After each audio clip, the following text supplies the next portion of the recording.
Olá, observadores! Bem-vindos a mais um episódio do Observa Aí, o podcast semanal do Observatório Nacional de Segurança Viária. Eu sou Rodrigo Ribeiro, Head de Comunicação e Marketing aqui do Observatório. Eu sou Paulo Guimarães, CEO do Observatório. Eu sou Pedro Borges, Head de Mobilidade Segura do Observatório. E aí, Paulo, qual que é a pauta de hoje? Novidade? Quem montou a pauta hoje? Quem montou a pauta foi o Paulo? Não, mas eu acho que a pauta de hoje tem um assunto muito legal que interessa para o Brasil inteiro, porque eu acho que tem algumas ações que são replicáveis, né, mas principalmente para quem está no estado de São Paulo. Então acho que essa é a pauta principal de hoje, o lançamento, né, do Sistran, que é o Sistema Estadual de Trânsito. Eu e o Pedro tivemos lá numa reunião com o Detran São Paulo e com o Fórum Paulista de Secretários. E esse decreto foi publicado no dia 29, né, Pedro? Dia 29 de fevereiro. Bem recente. Ele estrutura o sistema estadual de trânsito com base em alguns elementos? Sim, então o decreto é o número 68.347. O Sistran ele vem com esse objetivo de organizar alguns sistemas que já existiam dentro do estado de São Paulo. Então você tem o CETRAN, que é o Conselho Estadual de Trânsito de São Paulo. Ele é reorganizado dentro do Sistran, então eu acho que vai ter novas cadeiras ali de conselheiros, e eu não lembro os detalhes exatamente. O Conselho Estadual de Trânsito hoje é composto por 35 membros, 35 conselheiros, né, representantes de vários setores da sociedade. Então, o CETRAN ele tem uma função primordial, que é o órgão consultivo normativo no âmbito do Estado. Ele se equipara ao Conselho Nacional de Trânsito no âmbito federal. Tem algumas divisões de competências, mas ele é o responsável pela organização do Sistema Estadual de Trânsito. E uma outra atribuição do CETRAN é o julgamento dos recursos de segunda instância. Entra também a questão da JARIS, né, que são os recursos com relação a multas de competência do Estado. Então, por exemplo, alcoolemia, suspensão de direito de dirigir, tudo isso é competência ali do CETRAN e da JARI estadual. Então, o que acontece agora? Ele passa de 35 para 55 membros. E qual o motivo? Um dos motivos é ter mais conselheiros disponíveis por conta do volume de trabalho. Então, todos titulares, não? São 55 titulares. E o que acontece? O CETRAN hoje, ele julga recurso de segunda instância.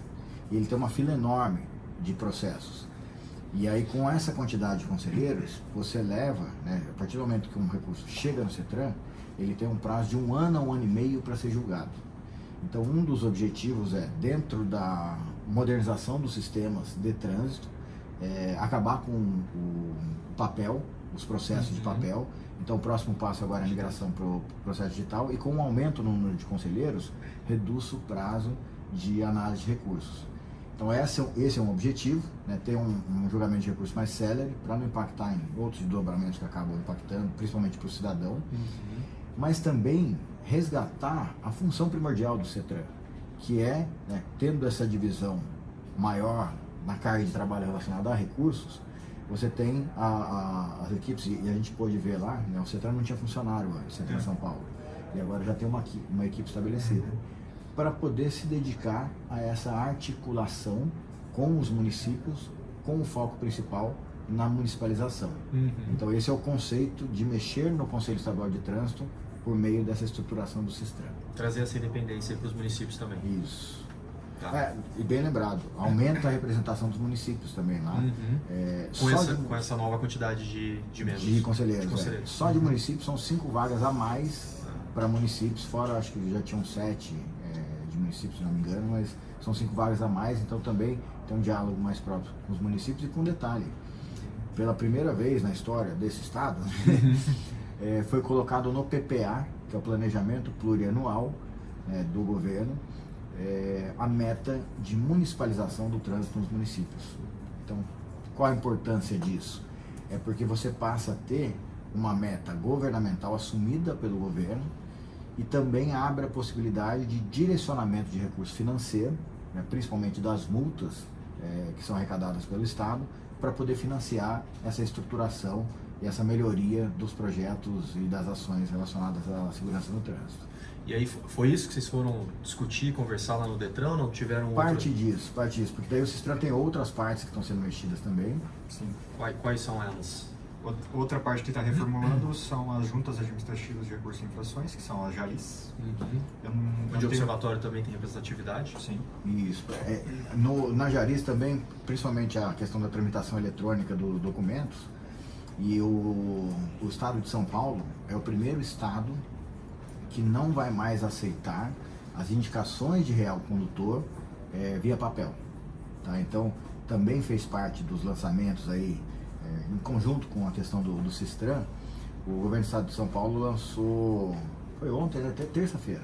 Terça-feira um evento lá no Palácio, que é o seguinte, o direcionamento para o relacionamento do cidadão com o Detran, com as coisas relacionadas à administração das suas coisas de trânsito, na CDT, que é a Carteira Digital de Trânsito. Então, duas coisas estão acontecendo. Primeiro, o estado de São Paulo não aceita mais indicação de condutor via papel. Não aceita mais? Não aceita mais. Tá. Então, até tem um videozinho, a gente pode até replicar nas nossas redes depois, mas não vai aceitar mais. Então, é tudo via CDT. Eu sou proprietário de um veículo e você estava dirigindo o meu veículo. Então, a hora que eu ver na minha CDT que entrou uma multa ali nesse mesmo período, você já indica o real condutor. eu indico, ele vai aparecer na sua CDT, você vai concordar, e aí a hora de concordar, a indicação e a transferência dos pontos vai ser realizada. Isso é uma coisa que está acontecendo. E outra coisa que é muito legal, você passou por isso recentemente, eu também, é a transferência digital de veículos. Né? Bati lá no Detran e falei assim, não precisava ter vindo aqui não. Não, mas é melhor que isso, porque você ainda precisou fazer o lance das taxas e tal, pegar a assinatura do proprietário, não precisa mais nada disso. Tudo via CDT também. Você faz a comunicação de venda na CDT, que foi o que foi feito no seu caso, só que quem está comprando o veículo, quem está vendendo, enfim, os dois precisam estar na CDT, e aí você faz toda a transferência via CDT, paga aquela taxa que você teve que ir na lotérica pagar, paga agora com Pix. Nossa. Então, assim, numa operação rápida, em 7 minutos você consegue transferir digitalmente o seu veículo. Então isso faz parte também do pacote de modernização que o Detran São Paulo está fazendo. Bom, bem legal. Vocês tinham falado alguma coisa também relacionada ao respeito à vida? Sim. Não, ao Infosiga. É Os o dois, terceiro. Os dois. Os dois? O que, Tem que é? o programa Qual que é? Respeito à Vida. O programa Respeito à Vida, ele era, eu não lembro de qual administração direta, eu acho que era do Detran, de São Paulo. Ficava meio Detran, meio governo, né? Porque o Respeito à Vida antes se chamava Movimento Paulista de Segurança do Trânsito, foi lançado em 2017, já teve algumas repaginações, mas ele funciona, o que o Detran faz? Pega o dinheiro das multas e distribui para os municípios. Então, o que está mudando agora no Respeito à Vida? Essa distribuição, ela não tinha um critério 100% técnico. Tinha influência política, enfim. Então agora está sendo reorganizado. A distribuição vai ser com base em critérios técnicos e com base em resultados apresentados. Então aí já começa a entrar um pouquinho a nossa relação lá com o observatório, mas a gente explica daqui a pouquinho sobre isso. E ainda sobre o programa, então ele coloca aqui que ele vira um programa permanente, como já era. E aqui no parágrafo primeiro fala que integram o programa Respeito à Vida os órgãos e entidades estaduais que compõem o Sistran. Então todo mundo que faz parte do Sistran está integrado diretamente ao programa Respeito à Vida. Outro item legal aqui que eu vi agora, que eu achei legal, que ele coloca que outros órgãos e entidades públicos ou privados poderão integrar a rede de colaboradores ao participarem de ações inseridas no programa Respeito à Vida. Então eu acho que daí entraria o observatório também. O observatório está entrando nesse item aí. Qual que é a ideia também do Respeito à Vida? É o Detran se aproximar mais dos municípios, levando também serviços, soluções, não só fazendo distribuição de dinheiro, mas levando soluções, incentivando a educação para o trânsito, aí entra o observatório também. Então, nessa repaginação do Respeito à Vida é onde a gente está fazendo essa cooperação com o Detran e com o Fórum Paulista de Secretários. Muito bom. E o Infosiga? O Infosiga Infosiga hoje, né? A gente tem como referência a Polícia Rodoviária Federal, como o melhor banco de dados. O Infosig é um bom banco de dados, em nível estadual acho que é o melhor, acho que talvez seja o único. Eu ia dessa perguntar forma. isso, se outros estados possuem aí Um sistema Infosiga. desse jeito é o único que eu conheço. É. Os outros estados geralmente fazem relatórios, mas não do jeito que o Infosiga tem de atualizar. Os jornalistas já ficam esperando dia 19 e 20 que sai, né? É muito legal. Assim. É. E aí vai ter uma evolução agora. Eles estão reorganizando o sistema em si para poder ter as estatísticas mais precisas. A gente tem a gente percebe uma deficiência na coleta primária, lá na ponta. Então o Infosiga, ele até então ele tinha um olhar muito em cima do sistema, né, de TI. Agora ele vai ter um olhar também nessa coleta primária de elementos. O que é isso? É um preenchimento Humano. correto do boletim de ocorrência. O fator humano.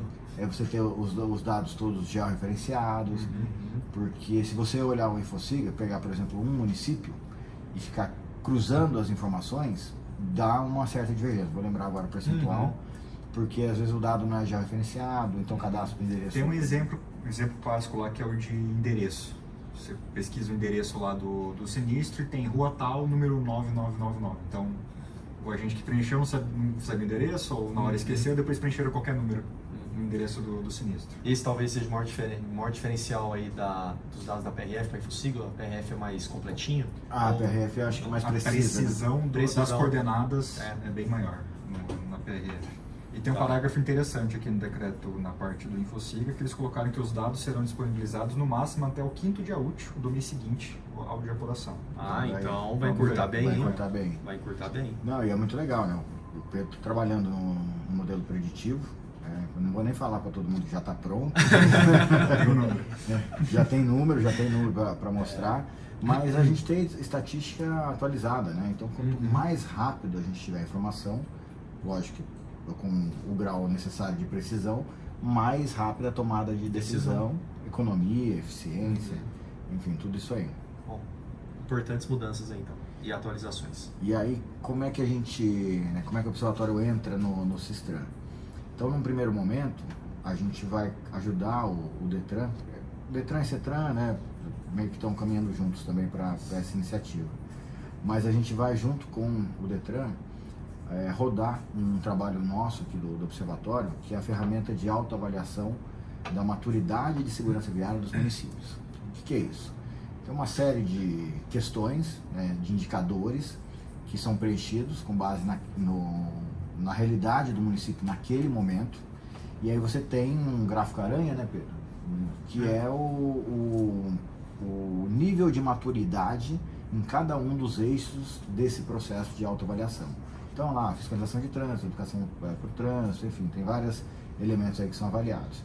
Então no primeiro momento a gente roda junto com eles essas ferramentas, para depois, de alguns períodos, isso a gente está definindo ainda, rodar de novo e ver se toda essa ação pretendida pelo Detran, pelo governo do estado de São Paulo, de estabelecer o Sistran, de ajudar os municípios com recursos, levar soluções, está surtindo efeito nos municípios. Então, a gente roda avaliações periódicas para ver se o município está evoluindo ou não. E aí a gente entra também numa parceria, levando acho que 2 principais projetos do Observatório, para capacitar, 3 na verdade, né, que a gente tinha conversado, mas a gente está finalizando ainda esse esboço. O primeiro é levar para as equipes técnicas da prefeitura, e aí a ideia é a gente envolver de uma forma mais geral o curso Visão Zero. Então, a gente ministrar o curso, a ideia é ministrar aquela primeira parte teórica em EAD e depois fazer as oficinas com os municípios para construção dos planos municipais de segurança viária. Então, inclusive fazendo um parênteses aqui, a gente vai ter um painel só sobre isso lá no seminário de Foz do Iguaçu. Depois, mais para frente, a gente fala mais sobre o seminário. Então, esse é uma ferramenta, né, uma solução. Então, ferramenta 1 do Observatório, diagnóstico. Ferramenta 2, capacitação das equipes técnicas para estabelecer um plano. Iniciativa 3, curso Transformando Cidades. A nossa sugestão é que se formem pelo menos 2 gestores por município no Transformando Cidades, para ter uma visão mais abrangente da mobilidade, da segurança. E o terceiro é o Educa, né? Então, incentivar os municípios e levar a oportunidade para esses municípios de implementarem a educação para o trânsito no ensino fundamental. Então, as quatro ações do Observatório que estão sendo disponibilizadas aí para o governo do Estado. Bom, muito bom. E você esteve hoje, Paulo, lá no Fórum Paulista, amanhã também tem, sexta-feira, quinta e sexta, né? Fórum Paulista, a gente teve a apresentação oficial lá, e aí qual que é a ideia também, né? E por que isso foi apresentado no Fórum Paulista? Fórum Paulista de secretários e dirigentes de mobilidade urbana. De mobilidade urbana. Porque o Fórum Paulista é o que congrega as autoridades de trânsito, né, do Estado de São Paulo, municipais principalmente. Então a gente anunciou isso lá, eu, o Valdeci Fogaça, que é presidente da Indurb de Marília, a Prefeitura de Marília, o secretário de Marília, e a presidente do Fórum também, e o Dr. Frederico, que é presidente do CETRAN. Então, de manhã a gente teve um painel sobre isso, né? Tivemos essa apresentação. Agora discute-se transporte público e amanhã, a partir da manhã, vai ser uma reunião mais técnica para discutir integração do sistema, as dificuldades que os municípios estão enfrentando, né, para se adequar às mudanças que ocorreram recentemente no Código de Trânsito. Então, um exemplo disso. A última mudança no Código determina que aquelas infrações que tem já como penalidade prevista nativa a suspensão de direito de dirigir, então, por exemplo, excesso de velocidade acima de 50% da velocidade regulamentada. Se você comete uma infração dessa, é suspensão imediata. E aí o que o Código foi? Então, e quem sempre foi o gestor das habilitações e dos veículos é o Estado. Então, você cometia infrações em vários municípios, na rodovia e tal, o Estado fazia a gestão da sua pontuação e o Estado emitia uma portaria de suspensão, sempre foi assim. Agora, a legislação fala que quem aplicou a multa faz a suspensão do direito de dirigir. Isso é inviável, isso não existe. Então, é impossível de ser feito. Assim como a advertência por escrito, né, que também é um recurso novo do Código. Sempre existiu a possibilidade de aplicação da advertência por escrito, que é uma penalidade. Então, o que é a advertência por escrito? Você, a critério da autoridade de trânsito, assim era como era, a critério da autoridade de trânsito, ela pode transformar uma infração leve ou média, uma multa leve ou média, afastando a penalidade pecuniária, ou seja, o pagamento, pela advertência por escrito. A pontuação continua sendo aplicada no prontuário do condutor, ele só não precisa pagar a multa. Como era antes, como era a critério da autoridade, cada local estabelecia o seu critério. São José dos Campos, por exemplo, a gente não aplicava isso para multas de velocidade, a gente não aplicava isso para quem fosse reincidente em qualquer tipo de enquadramento, e hoje a legislação fala que é obrigatório a advertência por escrito quando ele não for reincidente nos últimos 12 meses.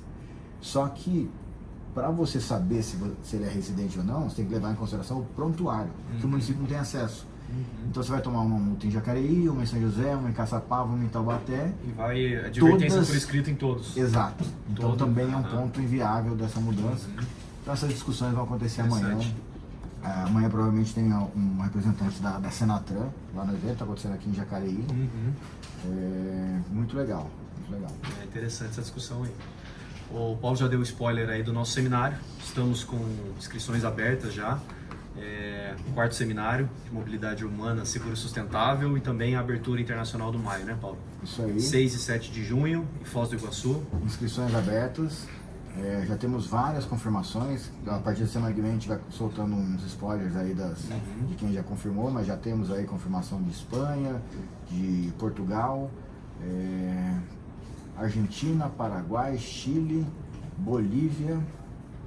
Tinha mais um que eu não estou lembrando agora. Moçambique não confirmou. Não, boa. Hoje a gente soltou nas nossas redes sociais uma programação do evento. Então os interessados também acessem as nossas redes. É um evento pago, né? Então ele demanda aquisição de ingressos, mas todos aqueles que compõem a rede do observatório, os observadores certificados, os membros do programa Laço Amarelo, os nossos mantenedores sociais, todos esses têm gratuidade para poder acessar o evento. Bem lembrado. Hoje, inclusive, né, um dos observadores já perguntou para a gente sobre o evento, então vocês terão cortesia. Isso aí. Para ir ao evento. É para ir, hein? É para ir. A gente quer a casa cheia, né, Paulo? É isso aí. E para fechar a nossa agenda, tivemos uma notícia recente aí da Federação Baiana de Futebol com o IBD Trânsito, que é o Instituto Brasileiro de Direito do Trânsito, coordenado lá pelo Danilo Costa. Danilo Costa? Sobrenome é Costa, né? Danilo esteve aqui recentemente, inclusive, é observador certificado e um projeto aí, uma ação muito bacana, né, Paulo? É o segundo ano, na verdade. Ano passado a Federação Baiana já tinha feito isso.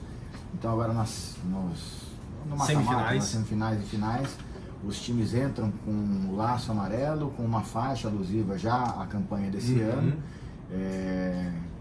Já soltaram um vídeo, inclusive. Já soltaram um vídeo? Já soltaram um vídeo bem legal, falando da campanha. E teve algum momento, que eu não sei se teve ou se vai ter, um minuto de silêncio em memória às vítimas de trânsito. Tá, isso eu não... aí eu não lembro se teve, se eu estava cogitando de fazer, não lembro exatamente, mas muito legal. É uma iniciativa bacana, né? O Danilo até sugeriu para que a gente tente com outras federações estaduais aí. Então fica a dica para as outras federações. E é isso. E aí, chegamos para o momento da dica da curiosidade. Eu tô da preparado. semana. Cadê os slides? Quer que eu comece, Pedro? Pode ser. Vou começar. Na verdade é uma curiosidade. Opa! Você pulou o laço amarelo. Pulei, Você pulei. tá fora da sua pauta, hein? Tava fora mesmo. Mas ó, a curiosidade dessa semana é Esse rapaz aí, Paulo. Esse rapaz é o Ray Harrison, alguma coisa desse tipo. Mas por que ele tá aí? Porque em 1911 ele foi o primeiro cara a colocar um espelho retrovisor num carro. Então, tá vendo? Aquela parte lá em cima é o aquela retrovisor. TV ali em cima. Aquela TV é o retrovisor. E ele fez isso, e é uma informação interessante. Ele fez isso porque ele foi disputar as 500 milhas de Indianápolis e ele não queria ficar olhando para trás, então ele inventou esse retrovisor. Então é o pai muito legal, hein? do retrovisor. E é legal porque é o seguinte, né?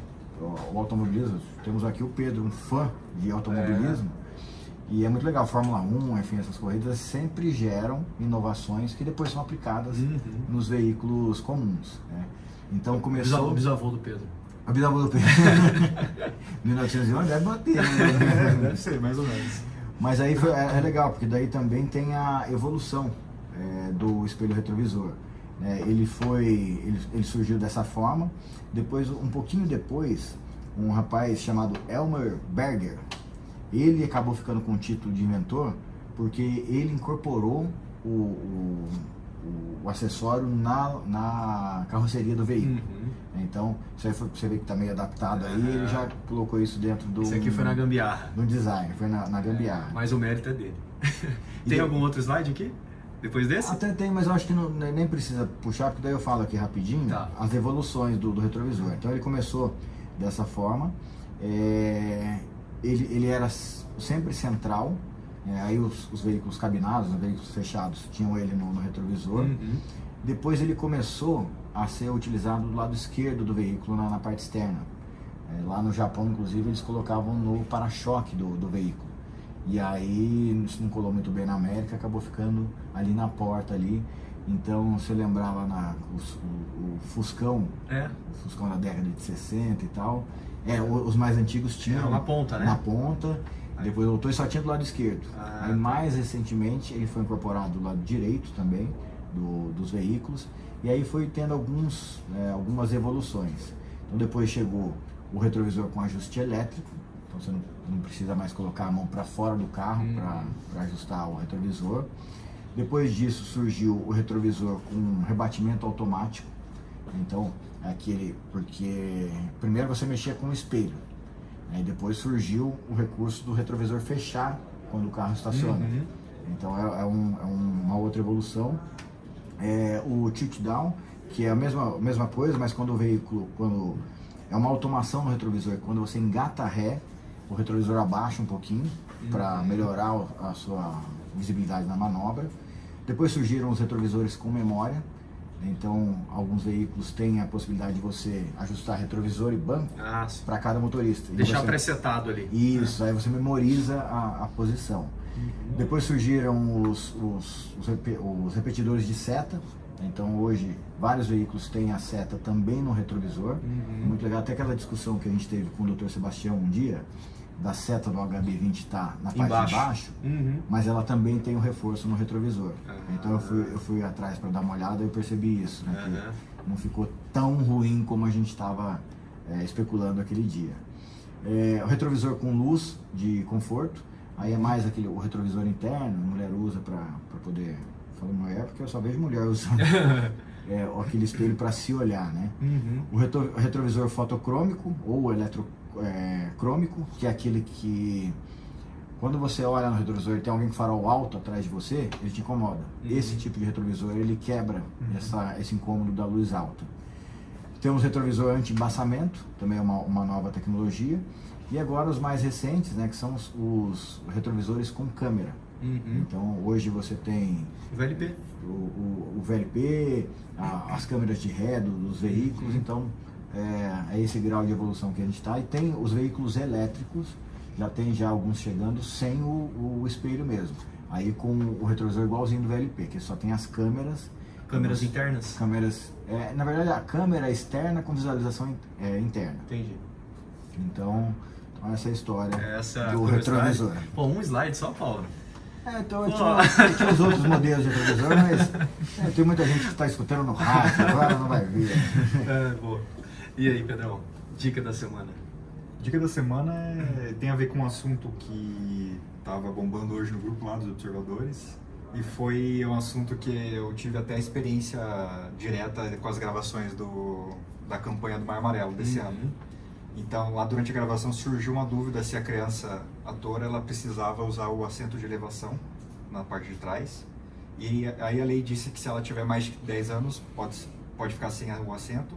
Só que ela não tinha mais que 1,45 de altura. Então, mesmo que ela tivesse 10 anos, ela tinha que usar o assento de elevação.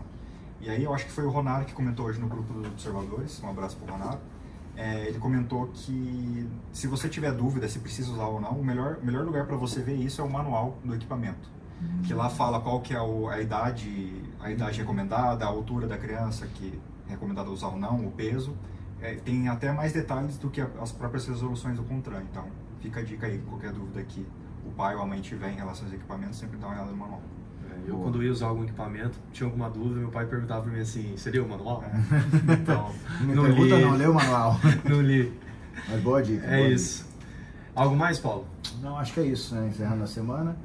E vamos para a semana que vem, cada dia mais coisas do Mar Amarelo começando a acontecer. Maio tá aí na porta. Maio tá aí. Semana que vem a gente já deve ter um esboço da campanha. Nossa meta é entregar isso até o final desse mês. Meta não, vai ser entregue porque a gente tem a apresentação no início de abril. No início de abril. Beleza. Então é isso. Encerramos aqui mais um episódio, 46º episódio do Observa Aí. Gostaria de agradecer a toda a nossa rede, aos mantenedores do Observatório, a Abraciclo, a Anfávia, a CNT-CS Senat, ITL, Sistema Transporte, a GoPlus, a Gringo, iFood, Piranga, Mobilidade Estadão, Raizen, Uber, Veloy e Vibra, aos 591 observadores certificados, a todas as empresas, prefeituras e entidades Laço Amarelo, as que aderiram ao Educa, a todas as instituições que mantêm cooperações técnicas aqui com o Observatório. Valeu, pessoal, até o próximo episódio. Valeu, pessoal, até a próxima. Tchau, galera, até a próxima.